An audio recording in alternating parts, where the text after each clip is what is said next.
میں نے کوشش کی، ایک دفعہ پوچھا، کوشش نہیں کی بلکہ ایک دفعہ پوچھا، میں نے کہا کہ آپ کہاں ہیں؟ تو انہوں نے کہا کہ صابر بھائی اس کو رہنے دیں۔ میں نے کہا بالکل ٹھیک ہے، آپ جہاں بھی ہیں اللہ تعالیٰ آپ کی حفاظت کرے۔ اس کے بعد انہوں نے ولاگ آتے تھے اور ولاگ پہ پتہ چل جاتا تھا، لیکن فون پہ میرا رابطہ رہتا تھا، ہر دوسرے دن ہماری بلا تکلف بلا روک ٹوک ٹیلی فون پہ بات ہو جاتی تھی، اور وہ اپنے مسائل بتاتے رہتے تھے، میں اپنے مسائل بیان کرتا رہتا تھا، اور اچھے دنوں کا انتظار کر رہے تھے، انہوں نے واپس آنا تھا، اور وہ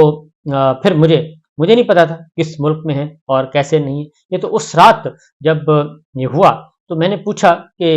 یہ کیا؟ انہوں نے کہا جی پہلے تو میں نے دیکھا، پھر جو چل رہی تھی ٹویٹر پہ خبریں چل رہی تھیں، تو پہلے تو صرف یہی تھا کہ گولی مار دی گئی، اور اس کے بعد تھا کہ پہلے تھا چلا ایکسیڈنٹ ہو گیا جی، اس کے بعد چلا نہیں پولیس نے گولی مار دی ہے، اور پھر میں حیران تھا، اور پھر پتا چلا کینیا میں، تو مجھے یقین نہیں آ رہا تھا کہ وہ کینیا میں کیسے ہو سکتے ہیں۔ میرا اپنا گیس تھا کہ شاید وہ کوئی سینٹرل ایشین اسٹیٹس میں کہیں نہ کہیں ہوں گے، آذربائیجان ہوں گے، ازبکستان ہوں گے، یا اس سائڈ پہ کہیں نہ کہیں بیٹھے ہوں گے، یا ترکی وغیرہ میں بیٹھے ہوں گے، لیکن جب پتا چلا کہ نہیں وہ کینیا میں، تو مجھے یقین نہیں آ رہا تھا۔ میں نے پھر فون کیا، پاکستان فون کیا، اور میں نے پوچھا، میں نے کہا یہ کیا خبر ہے؟ عدیل راجہ سے میری بات ہوئی، تو میں نے کہا یہ کیا خبر چل رہی ہے؟ انہوں نے کہا نہیں خبر صحیح ہے۔ تو میں نے کہا کینیا میں تھے؟ کہتے ہاں کینیا میں تھے۔ تو میرے لیے یہ بہت ہی ایک بریکنگ نیوز تھی، ایک اور بریکنگ نیوز، کیونکہ اگر مجھے بھی پتہ چلتا، اگر پہلے سے شبہ ہو جاتا، تو میں یقیناً میں کہتا بھی رہتا تھا ان کو کہ آپ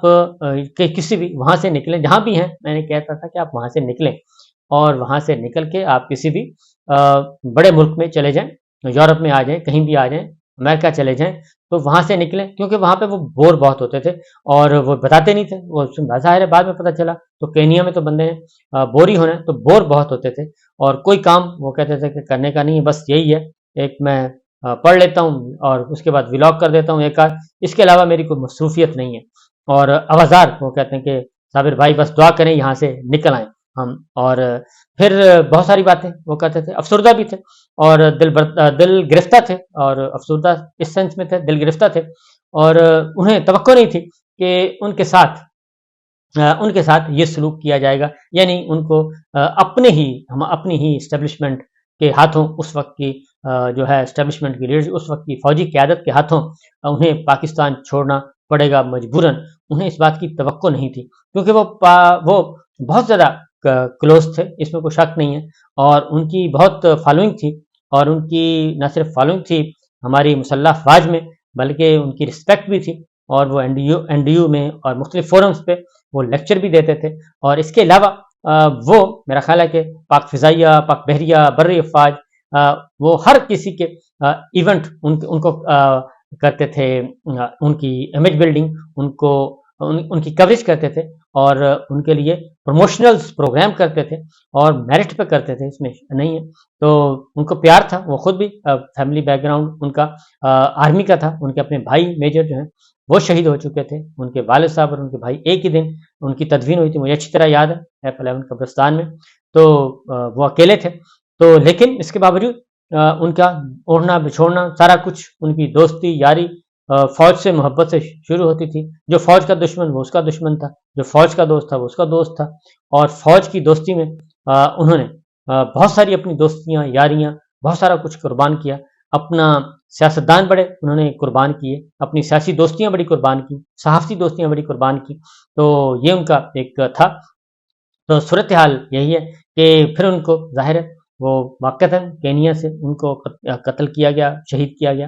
اور پھر آج تک ایک سال ہو گیا کہ ابھی تک ان کی ایف آئی آر درج نہیں ہوئی، ان کی والدہ، ان کی اہلیہ، ان کے بچے جو ہیں وہ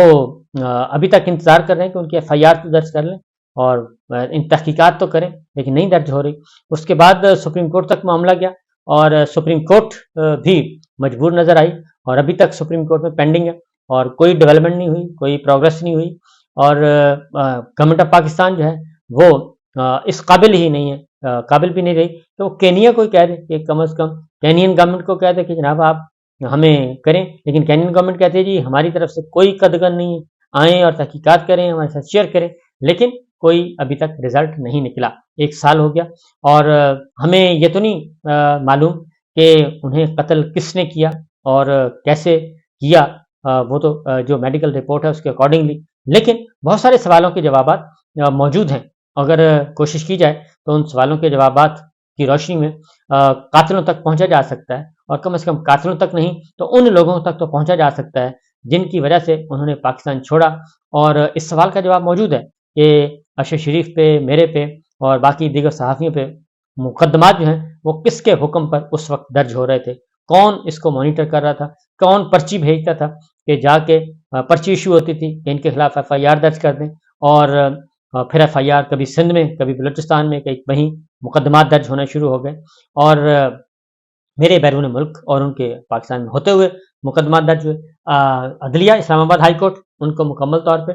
لک آفٹر کر رہی تھی اور ان کو سیکیور کر رہی تھی اور ریلیف بھی دے رہی تھی، لیکن جب ان کو اطلاع ملی کہ اب ان کے ظاہر ہے وہ ساری چیزیں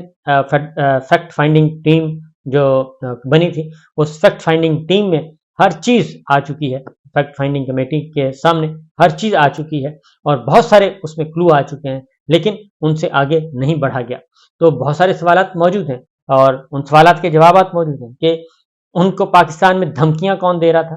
اور ان کے خلاف مقدمات کس نے درج کروائے اور کس کے حکم پر ہوئے، کس نے کروائے، یہ موجود ہے اس بات کا جواب. ان کا پیچھا کون کر رہا تھا اور وہاں پہ ان سے ملاقاتیں کون کر رہا تھا اور ان کو تنبیہ کون کر رہا تھا، یہ سب کچھ ریکارڈ پہ موجود ہے اور اس میں کوئی بھی نہیں. دبئی ان کو کس نے نکلوایا، یہ ریکارڈ پہ موجود ہے. ان کا پیچھا کون کر رہا تھا بیرون ملک، یہ ریکارڈ پہ یہ اس کے جوابات موجود ہیں. پھر ان کو ٹریس کون کر رہا تھا، یہ ریکارڈ پہ موجود ہے. تو یہ ساری چیزیں ریکارڈ پہ موجود ہیں اور ان سوالوں کے جوابات، اور اس کے بعد تو یہ پہلا جو ہے پاکستان کے اندر کے معاملات ہیں وہ تو کم از کم آ سکتے تھے لیکن ابھی تک نہیں آئے. تو اس لیے جناب یہ چیزیں بڑی تکلیف دہ ہیں کہ ایک ایسے شخص کو، ایک ایسے انسان کو، بہترین انسان کو، بہترین جرنلسٹ کو، ایک بہترین پاکستانی کو جو نام تھا پوری دنیا میں ایک، اور ان کو ہم نے ذاتی انتقام کہہ لیں یا جو بھی کہہ لیں، وہ قتل کر دیے گئے. تو یہ جو ہوا یہ درست نہیں تھا اور نہیں ہے. اس کو نہ ہی پاکستان کے عوام نے قبول کیا، اور اس پہ آج میں صرف اتنا کہوں گا ہمارے دوست اینکرز جو ہیں وہ کم از کم اتنا ضرور کریں کہ آج اپنے پروگرامز کم از کم کالی پٹیاں باندھیں تمام اینکرز جو ہیں، اور 1 منٹ کی ہو سکے تو 1 منٹ کی تاریکی کریں اپنے اسٹوڈیوز میں، 1 منٹ کے لیے اندھیرا کریں مکمل طور پہ، اور 1 منٹ کا کم از کم، اور خاموش رہیں، اور اس کے بعد پھر اپنا پروگرام سٹارٹ کریں اور بتائیں. اور یہ ایک سمبل ہوگا، یہ پوری دنیا میں ایک میسج جائے گا کہ پاکستان کے آج تمام پروگرامز جو ہیں وہ اس میں کیا وجہ ہے کہ یہ کیوں ہو رہا ہے، اور اویئرنیس ہوگی اور اس سے ایک اہمیت اجاگر ہوگی، اور ہو سکتا ہے کہ شہید ارشد شریف کے کا مقدمہ درج ہو جائے، ان کے قاتلوں تک پہنچا جا سکے، ان کے منصوبہ سازوں تک پہنچا جا سکے، یا کم از کم ان تک پہنچا جا سکے جو ارشد شریف سمیت تمام صحافیوں کے خلاف مقدمات درج کروا رہے تھے، اور وہ بھی جھوٹے اور بے بنیاد مقدمات. سپریم کورٹ اپنا فیصلہ دے چکی ہے. تو یہ سچویشن اسی پہ بات کو ختم کرتے ہیں کیونکہ بہت ضروری ہے جناب اس پہ آواز اٹھانا. بہت ہی مظلومانہ اور بے دردی سے قتل کیا گیا، اور پاکستان کے عوام نے ان کا جس طریقے سے نماز جنازہ پڑھا، لاکھوں لوگ اس دن اسلام آباد میں تھے، اور وہ از خود ایک پیغام تھا کہ پاکستان کے عوام کتنے باشعور ہو چکے ہیں اور وہ حق اور سچ کی آواز بلند کرنے والوں کے ساتھ کتنا پیار کرتے ہیں. تو یہ ہیں اب تک کی اطلاعات اور یہ ہیں خبریں. تو پاکستان کی سیاست کے بارے میں بھی انشاءاللہ اگلے ولاگ میں ضرور بات کروں گا. اجازت دیجیے، اللہ حافظ.